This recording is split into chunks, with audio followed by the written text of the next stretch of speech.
grow hard about what you want to be. Step 4, everybody just do your thing. Wake up, today's gonna be a good day. Wake up, today's gonna be a good day. Wake up, today's gonna be a good day.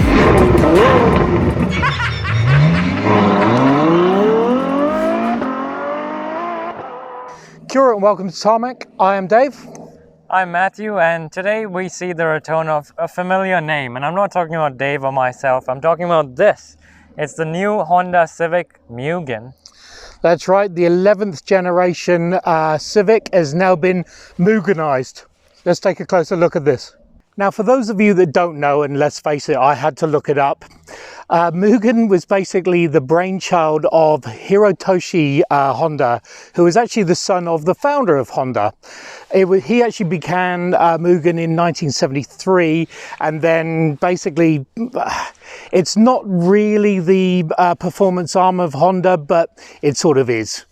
And despite a few, let's say, financial discrepancies, in 2005 it became sort of M-Tech. So you've got Mugen M-Tech, but basically Mugen is the name that really comes right alongside Honda when it comes to performance. This Honda Civic now, the latest generation, the 2022 model, look at it, it's just Euro inspired and it's just delicious. It's so, once you put the Mugen stuff on it, it's so muscular and so attractive. This one comes in, as you see, I'm color matching a blue called Crystal Blue, and it just strikes in the sunlight. It's just amazing. Looking around the front of the car here, you've got this mesh grille here that again comes with this new Civic style. When you're talking about the Mugen stuff, you've got a Mugen badge in here. You've got a lower valance down here, which is now body colored in this blue. LED lights, and also just more sort of body scoops and vents come through. It's just such a handsome front. Now, admittedly, most of the Mugen accessories are more sort of cosmetic, but a couple of things I do want to drag your attention to. These 18-inch feet, they are, I mean, they're stunning, as I've said before, but also they take 4 kilograms off of each corner. So that's 4, 8, 12, that's 16 kilograms of weight. And we know what weight, less weight, higher performance. Got to be good. And some nice dinky little brake things, but they do stop it. Looking down the side here, you've got these lower sills around here, or lower valances, or whatever they call them. And also when you open up the door, there's also a Mugen sill in here as well, so more to see there. And also, so you don't scratch here, look at these door inserts here that again Mugen, so they're carbon fiber and just look very handsome. Round the rear here, look at this nice boot lid spoiler across here. It's great. And also there's a light bar coming across here that lights up when you put your foot on the brake. Look at that, cool. Mugen badging, some lower pumper stuff around here, and also some lower valance. And look at this, a stainless steel exhaust that doesn't really offer anything to do with performance, but it does offer an excellent note when you rev. Excellent. And it's got this lovely oval shape as well. And that leads directly to what's under the bonnet. So let's go there. So under the bonnet here is a 1.5 litre turbocharged VTEC engine that offers up 131 kilowatts of power and 240 newton meters of torque. It's neutral when it comes to what goes out the exhaust, and also when it comes to fuel efficiency, it's around the 7 litres per 100 kilometers, so it's relatively efficient. But the best bit for me is, look at this Mugen top oil cap thing. So basically it's worth the money right there just for that. Speaking of something with a blue top, Matthew's inside, he'll show you what's going on in there. Look at that, I am actually wearing a blue top, or aqua or teal, but it's got blue somewhere in it. Something that doesn't actually have any blue in it is this interior. So what they've done is stuck more with the Type R sort of look. So it's got black and red as a theme in here, as opposed to the blue which you see on the outside.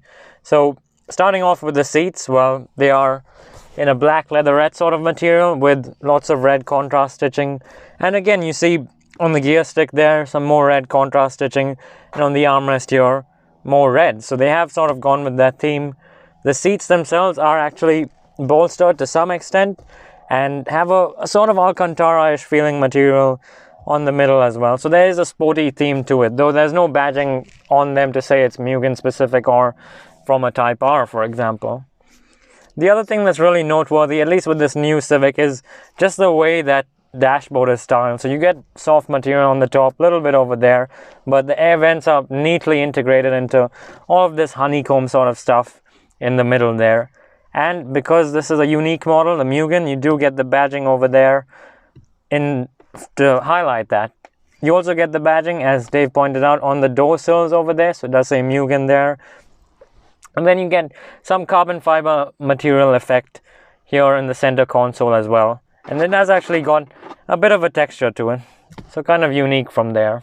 The other thing that's unique about this car actually is just sort of the styling here. So you have the sporty gear shifter with the gate, of course, on it, and the stitching. You get everything sort of covered in silver and chrome sort of colors to highlight that. And then of course you have a button here that actually changes the drive modes. It has 3 of them, the sporty one of course making the most noise and getting the car to rev up the most, but we'll get to that in a minute.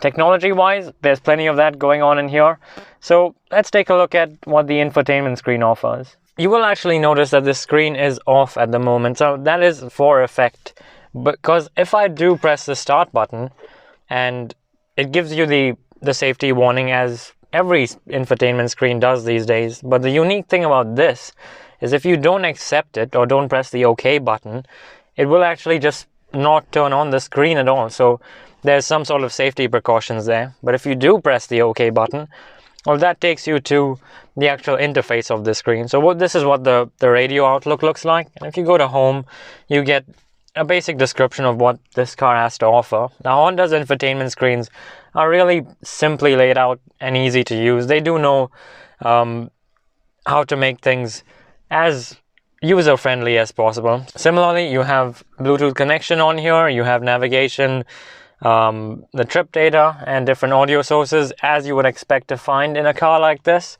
And if you swipe through, there's plenty more to play around in the settings menu as well. Nothing performance specific, but a lot to do with customization in terms of what you see in front of you.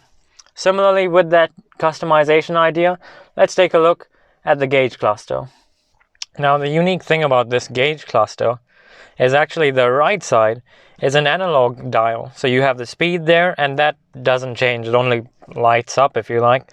And on the left side, you actually have the rev counter, but that is a digital screen, and you can actually change what you see in the middle there. So right now I've got it in an analog sort of look with a proper needle that goes through.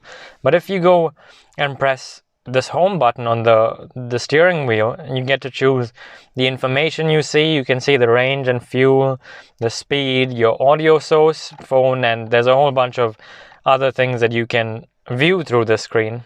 I prefer it with the no content on, the nice and clean look, but it's up to you what you like to see. There are a few things that do stay constant. So of course the speedometer on the right and the fuel gauge in the middle, that does stay on as well. And you also have another added on screen there, you can see with the digital speed noted on there. So there's a lot of level of customization there, which is pretty cool, but still sticking with some old school stuff as well. And then if you take a look on the outside, you have this nice big sporty steering wheel with that red contrast stitching again. And the unique thing about this car is it actually has paddle shifts. When you look at it, it has a CVT gearbox, so this shouldn't be possible, but Honda somehow have made it possible, and it's pretty cool to keep you engaged, especially when you're in sports mode. Now, enough talk about all the Mugen, the trim, and the added on bits. It does actually have a sports exhaust, and there is weight saving, and there's some performance gains. So let's go and drive it and find out exactly what they do.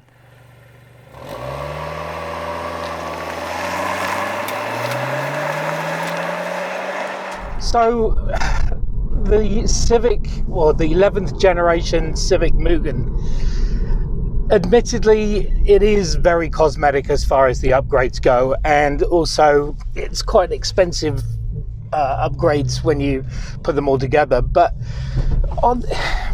it actually does feel more exciting to drive, and it's probably very psychological, but it really is just more fun. Well, the interesting thing is, when you consider the additional Mugen badge and then the cost of the upgrades that include the wheels and the exhaust, those two are about a $10,000 upgrade together. You're getting quite close to the Type R in terms of where it sits in the New Zealand market cost-wise. But the Mugen offers something a little bit unique. You know, it's a badge we haven't seen in a long time, and Honda purists especially love that aspect. You know, the Japanese writing and all of that stuff makes it feel like a true JDM car in a way. Yeah, true. And also, yes, it is getting closer to the Type R, but this is very much more a daily drivable sports car. So it's got the look, it's got the badging, but it also has your daily drivableness. Yeah, absolutely right. I mean, in terms of talking about the ride, well, the suspension is set up so it's just so. It isn't firm, it doesn't feel backbreakingly hard, but at the same time it gives you enough of a feel to, you know, go around corners with a sporting sort of attitude. But you do get a lot of road noise when you're on the rougher stuff in here. So the 18-inch does offer you plenty of grip, but the good years on them do, yeah, they don't exactly comfort you from or hide you from anything to do with the tarmac below. And noise-wise, also that exhaust, while when you are taking off and stuff like that, it does give a bit of a throaty sound. It can feel a little bit drony if you are using this car as an everyday driver, which I assume most people who buy it will do. Yeah, true. To get the other basic stuff out of the way, windscreen, I love the windscreen. They're calling it a panoramic windscreen, and I can see why, because the windscreen wipers are hidden out of your way. The A-pillars are really as skinny as you can be, and really there's just an expansive view across the front here, which is good. While Dave actually touched on the A-pillars, they do have both speakers in them, and in total we've counted about 11 speakers in here, and it does have a good audio system, including a huge subwoofer in the boot. So they have thought about how you can, if you like, drown out that exhaust drone if you need to. Drown out the exhaust drone. I mean, it's an optional extra that you really want to listen to, and it does give you that extra performance feel. Especially when you flick it into sports mode, it holds the revs for much longer up the counter, and you do get that, like, the car really feels like it's stretching its legs when you are in sports mode. You know, you are getting all of the power that you can be out of that engine. It's also got pedals, which is great. So again, but I can't help but feel that that's kind of cosmetic as well, because the CVT gearbox is not exactly the sportiest of gearboxes out there, although Honda do well when it comes to CVTs. I don't know, CVT and a sports car don't really go together for me. But then again, this isn't, you know, a full-blown sports car. It's a Civic with a sportier bend than normal, which makes it slightly more interesting. Yeah, true. I guess other brands would call it a Mugen line rather than an out-and-out Mugen, but I don't know. We also have Mugen Sport or Mugen Line, Mugen Design. There are a lot of different lines and badges around there. Steering feel great. The faster you go, the more progressive the steering is. So you've got more weight to it, which I actually like, and just the overall amount of technology in this vehicle it's just thrown at you. There's tons of it, including, and you can adapt it very much so on the left-hand side of your instrument cluster to get the stuff that you want. I do actually say I like that a lot, the fact that you have traditional analog stuff, like properly analog, and then also digital, which you can customize to see the sort of information that you want to. It's an approach that I don't think we've seen before, but I do like it. No, normally you'd have the two analogs and then just a TFT in the middle to do that, so I agree. Look, it feels comfortable, sits nicely on the road, but realistically it sits nicer on your driveway. It is a very handsome car, especially in this blue. I think this is absolutely the color to have it in. It stands out and it looks good in, you know, sun or on a duller day, and it is striking.